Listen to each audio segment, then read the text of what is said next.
Hi friends! എല്ലാവർക്കും ചാരമടിക്കലയിലേക്ക് സ്വാഗതം. അപ്പോൾ ഞാൻ ഇന്ന് ഉണ്ടാക്കാൻ പോകുന്നത് ഒരു കപ്പ് കേക്ക് ആണ്. പെട്ടെന്ന് ഉണ്ടാക്കാൻ പറ്റുന്നത് ഒരു 15-20 മിനിറ്റിനുള്ളിൽ തന്നെ നമുക്ക് തയ്യാറാക്കി എടുക്കാൻ പറ്റും ഈ കപ്പ് കേക്ക്. അപ്പോൾ ഇത് നമ്മൾ സാധാരണ ചെയ്യുന്നത് പോലെ ബേക്ക് ചെയ്തല്ല എടുക്കുന്നത്. അതിനു പകരം സ്റ്റീം ചെയ്താണ് എടുക്കുന്നത്. അതൊരു പുതിയ മെത്തേഡാണ്. പക്ഷെ നമ്മുടെ കേക്ക് പോലെ തന്നെ ഉണ്ടാകും. അതേ ടേസ്റ്റും അതേ സോഫ്റ്റ്നെസ്സും ഒക്കെ ആയിട്ട് അടിപൊളി ഒരു കപ്പ് കേക്കാണിത്. അപ്പോൾ നിങ്ങൾ ആദ്യമായിട്ട് ഈ ചാനൽ ആരെങ്കിലും കാണുന്നുണ്ടെങ്കിൽ വേഗം ഒന്ന് സബ്സ്ക്രൈബ് ചെയ്യണേ. അപ്പോൾ എൻ്റെ തൊട്ടടുത്തൊരു ബെല്ലൈക്കൺ കാണും, അതുകൊണ്ട് പ്രസ് ചെയ്ത് കൊടുക്കാൻ മറക്കരുത്. എങ്കിൽ മാത്രമേ നോട്ടിഫിക്കേഷൻസ് നിങ്ങൾക്ക് വരുള്ളൂ. അപ്പോൾ നമുക്ക് വേഗം തന്നെ എങ്ങനെയാണ് ഈ കപ്പ് കേക്ക് റെഡിയാക്കി എടുക്കുന്നത് നോക്കാം. അപ്പോൾ നമ്മൾ ഇന്ന് കേക്ക് ഉണ്ടാക്കാൻ പോകുന്നത് ഒരു കപ്പ് അളവിലാണ്. അപ്പോൾ ഒരു കപ്പ് മൈദയാണ് ഞാൻ എടുത്തിരിക്കുന്നത്. ഒരു കപ്പ് എന്ന് പറയുമ്പോൾ 250 ml നാട്ടോ ഞാൻ എടുത്തിരിക്കുന്നത്.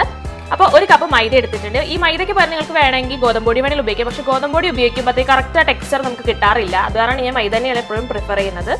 അപ്പം പിന്നെ വേണ്ടത് നമുക്ക് പാലാണ്. ഞാനിവിടെ ഒരു കപ്പ് പാൽ എടുത്ത് വെച്ചിട്ടുണ്ട്. റൂം ടെമ്പറേച്ചറിലുള്ളതാണ്. പക്ഷേ ഒരു കപ്പ് മുഴുവൻ ചിലപ്പോൾ വേണ്ടി വരില്ല. അത് ഉപയോഗിക്കുന്ന സമയത്ത് ഞാൻ എത്ര കറക്റ്റ് എടുത്തതെന്ന് പറഞ്ഞു തരാം കേട്ടോ. പിന്നെ വേണ്ടത് പഞ്ചസാര പൊടിച്ചതാണ്. പൊടിച്ച പഞ്ചസാര ഞാൻ എടുത്തിരിക്കുന്ന അര കപ്പും അതിൻ്റെ കൂടെ ഒരു 2 ടേബിൾ സ്പൂണും കൂടി എടുത്തിട്ടുണ്ട്. അര കപ്പ് ആകുമ്പോഴത്തേക്ക് ഒരു മീഡിയം മധുരമാണ്. പിന്നെ ഞാൻ കുറച്ചും കൂടെ വേണ്ടതാണ് 2 ടേബിൾ സ്പൂണും കൂടി എടുത്തത്. 3/4 കപ്പ് വരെ ആവാം കേട്ടോ. പിന്നെ ഞാൻ എടുത്തിരിക്കുന്നത് ചോക്ലേറ്റ് കപ്പ് കേക്കാണ് ഉണ്ടാക്കുന്നത്. അതുകൊണ്ട് ഞാൻ കൊക്കോ പൗഡർ എടുത്തിട്ടുണ്ട്. 3 ടേബിൾ സ്പൂണോളം കൊക്കോ പൗഡർ ഉണ്ട്. പിന്നെ ഞാൻ എടുത്തിരിക്കുന്നത് ഓയിലാണ്. സൺഫ്ലവർ ഓയിലാണ് എടുത്തത്. എന്ത് ഓയിൽ വേണമെങ്കിലും നിങ്ങൾക്ക് ഉപയോഗിക്കാവുന്നതാണ്. ഓയിൽ എടുത്തിരിക്കുന്നത് അര കപ്പാണ്. ഈ ഓയിലിന് പകരം നിങ്ങൾക്ക് വേണമെങ്കിൽ ബട്ടർ ഉരുക്കിയത് വേണമെങ്കിൽ ചേർക്കാവുന്നതാണ് കേട്ടോ. പിന്നെ വേണ്ടത് 1 ടീസ്പൂണോളം നാരങ്ങ നീരാണ് എടുത്ത് വെച്ചിരിക്കുന്നത്. നാരങ്ങ നീരിന് പകരം വിനാഗിരി വേണമെങ്കിൽ ഉപയോഗിക്കാവുന്നതാണ്. പിന്നെ വേണ്ടത് 1/4 ടീസ്പൂണോളം ബേക്കിംഗ് സോഡയാണ്. പിന്നെ അര ടീസ്പൂണോളം ബേക്കിംഗ് പൗഡർ, പിന്നെ 1 ടീസ്പൂൺ വാനില എസൻസും വേണം. ഇത്രയും സാധനങ്ങളാണ് വേണ്ടത്. ഇത് എടുക്കുന്ന സമയത്ത് ശ്രദ്ധിക്കേണ്ടത് എല്ലാം റൂം ടെമ്പറേച്ചറിലായിരിക്കണം കേട്ടോ. നമുക്കിനി ആദ്യമായിട്ട് ബട്ടർ മിൽക്ക് ഉണ്ടാക്കിയെടുക്കണം. അപ്പം നമ്മൾ മുട്ട ചേർക്കാത്തതുകൊണ്ടാണ് ബട്ടർ മിൽക്ക് ഉണ്ടാക്കിയെടുക്കുന്നത്. അപ്പോൾ അതിന് വേണ്ടിയിട്ട് ഞാനിപ്പോൾ നേരത്തെ എടുത്ത് വെച്ച പാലിൽ നിന്ന് അര കപ്പ് പാൽ എടുത്തിട്ടുണ്ട്. അതിൻ്റെ അകത്തേക്ക് ഒഴിച്ചു കൊടുക്കുകയാണ്. ഇനി ഇതിൻ്റെ അകത്തേക്ക് നമ്മൾ എടുത്ത് വെച്ചിരുന്ന 1 ടീസ്പൂണോളം നാരങ്ങ നീര് അതും കൂടി ഇതിൻ്റെ അകത്തേക്ക് ഒഴിച്ചു കൊടുക്കാം. അപ്പോഴാണ് നമുക്ക് ബട്ടർ മിൽക്ക് ഉണ്ടാക്കിയെടുക്കാൻ പറ്റുക. ഇനി നന്നായിട്ട് ഇത് നമ്മളൊന്ന് ഇളക്കി കൊടുക്കുക. ഇളക്കിയതിന് ശേഷം ഒരു 5-10 മിനിറ്റ് നേരം മാറ്റി വെക്കുക. അപ്പോഴാണ് നമുക്കൊന്ന് പിരിഞ്ഞ് കിട്ടുക. ഇപ്പോൾ തന്നെ പിരിഞ്ഞ് തുടങ്ങിയിട്ടുണ്ട്. കുറച്ച് നേരം മാറ്റി വെച്ചതിന് ശേഷമാണ് നമ്മൾ ബാക്കി സാധനങ്ങൾ ചേർത്ത് പോകുന്നത്. ഇനി നമ്മൾ ഡ്രൈ ഇൻഗ്രീഡിയൻസ് എല്ലാം കൂടെ നമുക്ക് മിക്സ് ചെയ്യാം. ആദ്യമായിട്ട് നമ്മുടെ മൈദേൻ്റെ അകത്തേക്ക് നമ്മുടെ കൊക്കോ പൗഡർ ഇട്ട് കൊടുക്കാം. അതുപോലെ തന്നെ നമ്മൾ എടുത്ത് വെച്ചിരിക്കുന്ന ബേക്കിംഗ് സോഡയും ബേക്കിംഗ് പൗഡറും ഇതിൻ്റെ അകത്തേക്ക് ഇട്ട് കൊടുത്തതിന് ശേഷം നമുക്ക് നന്നായിട്ട് അരിച്ചെടുക്കേണ്ടതുണ്ട്. 2 പ്രാവശ്യമെങ്കിലും നന്നായിട്ട് നമുക്ക് അരിച്ചെടുക്കണം.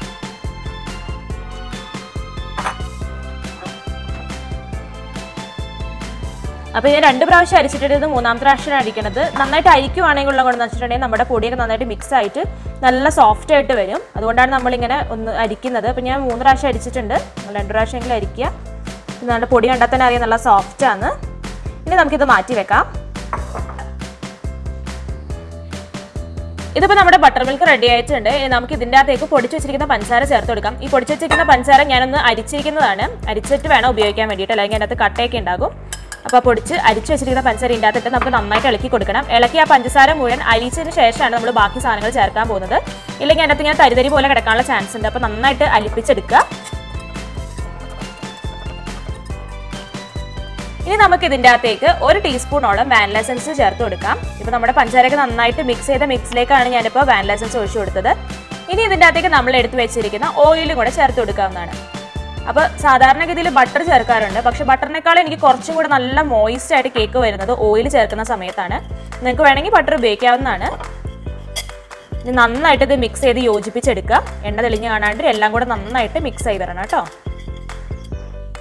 ഇപ്പം നമ്മുടെ പാലും എണ്ണയും പഞ്ചസാരയും കൂടി ഇട്ടിട്ടുള്ള മിക്സ് നന്നായിട്ട് റെഡി ആയിട്ടുണ്ട്. ഇതിപ്പോൾ ഒരു ക്രീം പോലെ ആയിട്ടുണ്ട്. അല്ലാണ്ട് എണ്ണയൊന്നും ഒട്ടും തെളിഞ്ഞിപ്പോൾ കാണുന്നില്ല. നമുക്കിനി ഇതിൻ്റെ അകത്തേക്ക് ഒരു പിഞ്ച് ഉപ്പും കൂടെ ചേർത്ത് കൊടുക്കണം. എന്നിട്ട് മിക്സ് ചെയ്യുക. അതിനുശേഷം നമുക്ക് കുറച്ചായിട്ട് പൊടിയിട്ട് തുടങ്ങാം. പൊടി ഇടുമ്പോൾ എല്ലാം കൂടെ ഒന്നിച്ചിടരുത്. കുറച്ചായിട്ട് മാത്രം ഇട്ട് കൊടുക്കാൻ ശ്രദ്ധിക്കണം. അപ്പോൾ ഞാനിപ്പോൾ കുറച്ച് പൊടി ഇടുന്നുണ്ട്. എന്നിട്ട് നമുക്കിത് ഫോൾഡിങ് മെത്തേഡ് എന്ന് പറയും. ഫോൾഡ് ചെയ്ത് വേണം മിക്സ് ചെയ്തെടുക്കാൻ വേണ്ടിയിട്ട്. വല്ലാണ്ട് അങ്ങ് ഇളക്കി കളയരുത്. അങ്ങനെ ഇളക്കിയിട്ടുണ്ടെങ്കിൽ നമ്മുടെ ബാറ്റർ ഭയങ്കരമായിട്ട് തിക്കായി പോകും. തിക്കാവുക മീൻസ് നമ്മുടെ കപ്പ് കേക്ക് ഭയങ്കര കട്ടിയായിരിക്കും. അപ്പോൾ അതില്ലാതിരിക്കാനാണ് ഓവർ മിക്സ് ചെയ്യാണ്ട് ഇങ്ങനെ പതുക്കെ ഫോൾഡ് ചെയ്ത് മാത്രം നമ്മുടെ പൊടി ഇതിലേക്ക് യോജിപ്പിച്ച് കൊടുക്കുക.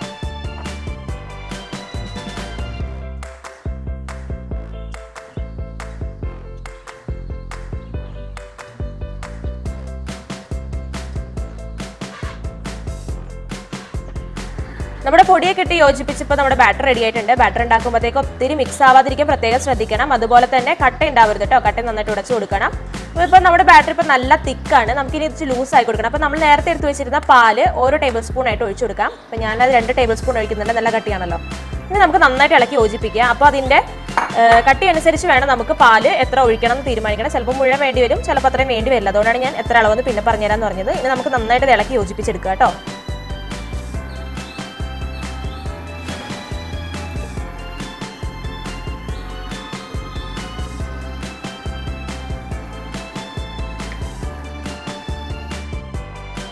അപ്പോൾ ഞാനിന്ന് കപ്പ് കേക്ക് ഉണ്ടാക്കുന്ന ഇങ്ങനത്തെ സിലിക്കൺ കപ്പ് കേക്കിന്റെ മോൾഡിലാണ്. ഇതിപ്പോൾ എല്ലായിടത്തും വാങ്ങിക്കാൻ കിട്ടുന്നുണ്ട്, പല ഷേപ്പിലെല്ലാം കിട്ടും. അങ്ങനത്തെ കപ്പ് കേക്ക് മോൾഡാണ് ഉപയോഗിക്കുന്നത്. അങ്ങനെയാണെങ്കിൽ നമ്മളിതൊന്ന് ഗ്രീസ് ചെയ്യേണ്ട ആവശ്യമൊന്നും വരുന്നില്ല, പെട്ടെന്ന് തന്നെ നമുക്ക് വിട്ടെടുക്കാനും ഒക്കെ സാധിക്കും. ഇനി നമുക്ക് ഇങ്ങനത്തെ കിട്ടുന്നില്ല എന്നുണ്ടെങ്കിൽ നമ്മുടെ കപ്പ് കേക്ക് ലൈനേഴ്സ് ഉണ്ടല്ലോ, സാധാരണ ബട്ടർ പേപ്പർ വെച്ച് കിട്ടുന്നത്, അത് വാങ്ങിയാലും മതിയാവും. പക്ഷെ അത് വാങ്ങിക്കുമ്പോൾ ശ്രദ്ധിക്കേണ്ടത്, അത് നമ്മൾ അതിൻ്റെ അകത്തേക്ക് മാവ് ഒഴിക്കുമ്പോഴത്തേക്ക് അതിൻ്റെ അടിയിൽ അതിന് സപ്പോർട്ടിങ്ങിനുള്ളൊരു പാത്രം കൂടെ വെച്ചിട്ട് വേണം ചെയ്യാൻ വേണ്ടിയിട്ട്. ഇനി അത് നിങ്ങളുടെ കയ്യിലില്ലെങ്കിൽ നിങ്ങൾക്ക് വേണമെങ്കിൽ മഗ്ഗിൽ വേണമെങ്കിൽ ഉണ്ടാക്കാം, അല്ലെങ്കിൽ ചെറിയ പാത്രങ്ങളിൽ വേണമെങ്കിൽ ഉണ്ടാക്കാവുന്നതാണ്. എന്തിൽ വേണമെങ്കിലും നമുക്ക് കപ്പ് കേക്ക്സ് ഉണ്ടാക്കി എടുക്കാവുന്നതാണ്. നമുക്കിനി ഈ കപ്പ് കേക്കിലേക്ക് മോൾഡിലേക്ക് കപ്പ് കേക്കിൻ്റെ മിക്സ് ഒഴിച്ചു കൊടുക്കാവുന്നതാണ്. അപ്പോൾ മിക്സ് ഒഴിക്കാൻ നേരത്ത് പകുതിയോളം മാത്രമേ ഒഴിക്കാവുള്ളൂ കേട്ടോ. നമ്മുടെ മുക്കാ ഭാഗത്തിനും പകുതി ഭാഗത്തിനും ഇടയിൽ മാത്രമേ നിൽക്കാൻ പാടുള്ളൂ, അല്ലെങ്കിൽ ഇത് പൊന്തി വരുമ്പോഴത്തേക്കും അതിൻ്റെ പൊക്കത്തേക്ക് ഒത്തിരി പോകും. അപ്പോൾ അതിനനുസരിച്ച് ശ്രദ്ധിച്ചിട്ട് വേണം ഒഴിക്കാൻ വേണ്ടിയിട്ട്.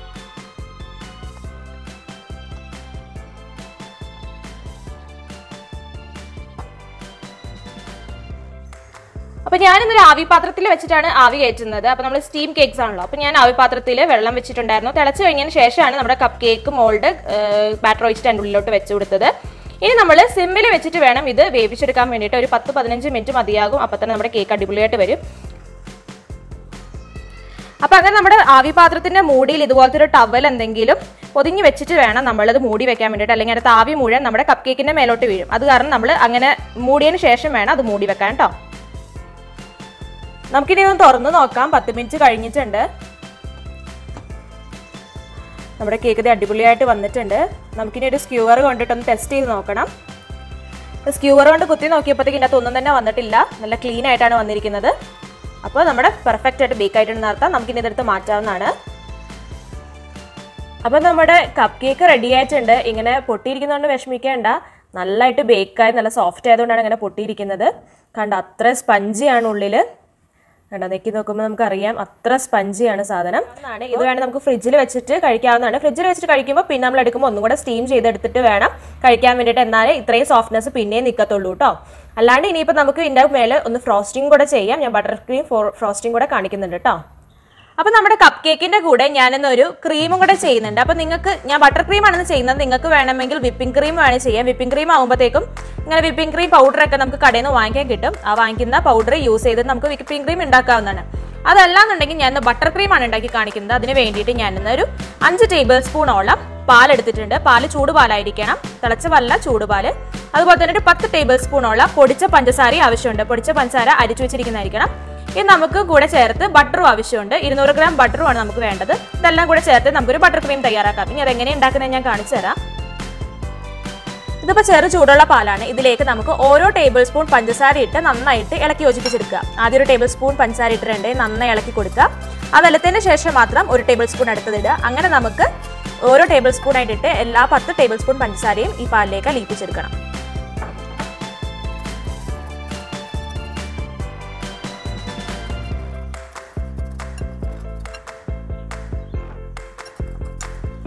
നമ്മുടെ പാലും പഞ്ചസാരയും കൂടെയുള്ള മിക്സ് റെഡി ആയിട്ടുണ്ട്. നന്നായിട്ട് ഇളക്കി യോജിപ്പിച്ച് വെച്ചിട്ടുണ്ട്. ഇതിൻ്റെ അകത്തേക്ക് നമുക്ക് 1/2 ടീസ്പൂണോളം വാനില എസൻസും കൂടെ ചേർത്ത് നന്നായി മിക്സ് ചെയ്ത് കൊടുക്കാം.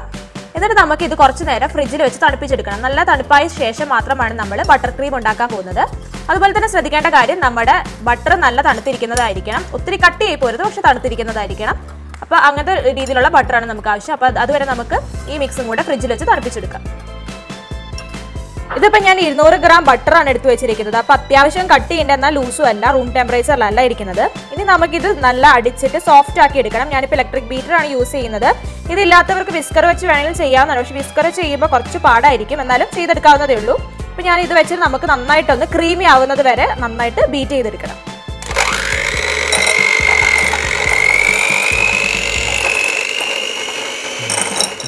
നമ്മുടെ ബട്ടർ ഇപ്പോൾ അടിച്ച് നല്ല സോഫ്റ്റ് ആയിട്ടുണ്ട്. അപ്പം നമ്മുടെ ആ യെല്ലോ കളർ മാറിയിട്ട് വെള്ള കളർ ആവുമ്പോഴാണ് നമ്മുടെ ബട്ടർ റെഡിയായെന്ന് മനസ്സിലാവുന്നത്. ഇനി നമ്മൾ റെഡിയാക്കി വെച്ചിരുന്ന പാലും പഞ്ചസാരയും കൂടെയുള്ള മിക്സ് ഓരോ ടേബിൾ സ്പൂൺ ആയിട്ട് ഒഴിച്ചു കൊടുത്തിട്ട് പിന്നെയും ബീറ്റ് ചെയ്തെടുക്കുക. അപ്പോൾ എപ്പോഴും ഒറ്റയടിക്ക് ഒഴിക്കരുത്, ഓരോ ടേബിൾ സ്പൂൺ ആയിട്ട് ഒഴിച്ചു കൊടുത്ത് അടിച്ച് നോക്കിയതിന് ശേഷം വേണം പിന്നെ ബാക്കി ചേർക്കാൻ വേണ്ടിയിട്ട്, അല്ലെങ്കിൽ ലൂസ് കൂടി പോകാനുള്ള ചാൻസ് ഉണ്ട്.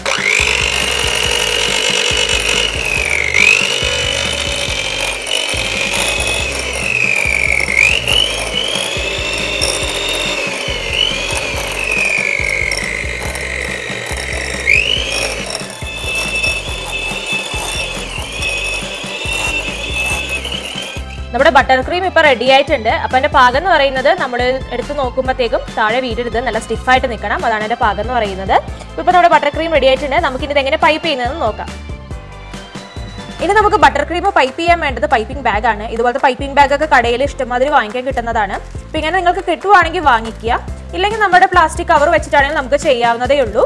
അപ്പോൾ ഇതിൻ്റെ ഫ്രണ്ട് ഭാഗം ഉണ്ടാകും, അതിൻ്റെ ഒരു ജസ്റ്റ് ഇത്രയും ഭാഗം കട്ട് ചെയ്യേണ്ടി വരും. അപ്പോൾ നമ്മുടെ പൈപ്പിംഗ് ബാഗ് ആണെങ്കിൽ കട്ട് ചെയ്യുക, അല്ലെങ്കിൽ നിങ്ങളുടെ ഒരു ഷീറ്റ് വെച്ചിട്ടാണ് ഉണ്ടാക്കുന്നതെങ്കിൽ നിങ്ങൾ അവിടെ ഒരു ഹോൾ ഉണ്ടാക്കി കൊടുക്കുക. അതുപോലെ ഇതുപോലത്തെ നോസിലുകളും വാങ്ങിക്കാൻ കിട്ടുന്നതാണ്. എൻ്റെ കയ്യിൽ ഒരു നോസിലുണ്ട്, അത് വെച്ചാണ് ഞാൻ ചെയ്യുന്നത്. ഇങ്ങനെ നോസിൽ ഇല്ലെങ്കിലും കുഴപ്പമൊന്നുമില്ല, നമുക്ക് ആ പൈപ്പിംഗ് ബാഗ് മാത്രം ഉപയോഗിച്ചിട്ടും ജസ്റ്റ് ആ ബട്ടർ ക്രീം നമുക്ക് വെച്ച് കൊടുക്കാവുന്നതാണ്. ഇനി നമുക്ക് ഈ പൈപ്പിംഗ് ബാഗിൽ നോസിലിട്ട് കൊടുക്കാം, എന്നിട്ട് നന്നായിട്ട് ടൈറ്റ് ചെയ്ത് പിടിക്കുക. എന്നിട്ട് ഇതിൻ്റെ ഉള്ളിലേക്ക് നമുക്ക് ബട്ടർ ക്രീം വെച്ച് കൊടുക്കാവുന്നതാണ് കേട്ടോ. ഇനി നമ്മുടെ ബട്ടർ ക്രീം പൈപ്പിംഗ് ബാഗ് നിറയ്ക്കാൻ എളുപ്പത്തിൽ ഒരു ഗ്ലാസ്സിലേക്ക് നമ്മുടെ പൈപ്പിംഗ് ബാഗ് വെച്ച് കൊടുക്കാം. അതിനുശേഷം അതിൻ്റെ അകത്തേക്ക് നമുക്ക് ബട്ടർ ക്രീം നിറച്ച് കൊടുക്കുകയാണെങ്കിൽ പുറത്തൊന്നും സൈഡിലോട്ടൊന്നും പോകാണ്ട് നമുക്ക് പെട്ടെന്ന് തന്നെ ബട്ടർ ക്രീം പൈപ്പിംഗ് ബാഗിൻ്റെ ഉള്ളിലാക്കാൻ കഴിയും.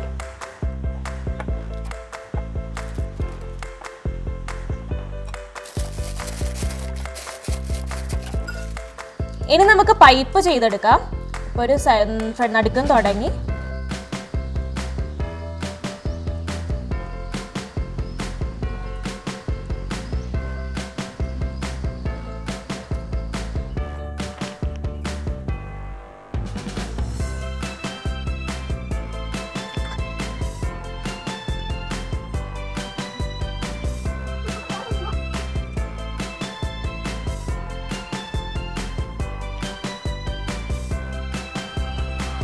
നമ്മുടെ സ്റ്റീം കപ്പ് കേക്ക്സ് റെഡി ആയിട്ടുണ്ട്.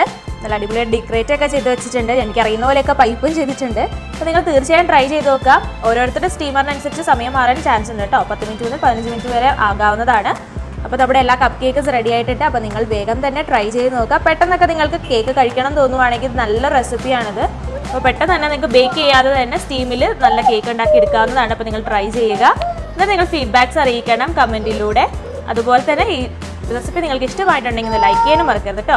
അതുപോലെ ആദ്യമായി കാണുന്നത് സബ്സ്ക്രൈബും കൂടെ ചെയ്യുക. അടുത്ത ദിവസം ഞാൻ പുതിയൊരു ഡിഷുമായിട്ട് വരാം. അതുവരെ എല്ലാവർക്കും ബൈ ബൈ.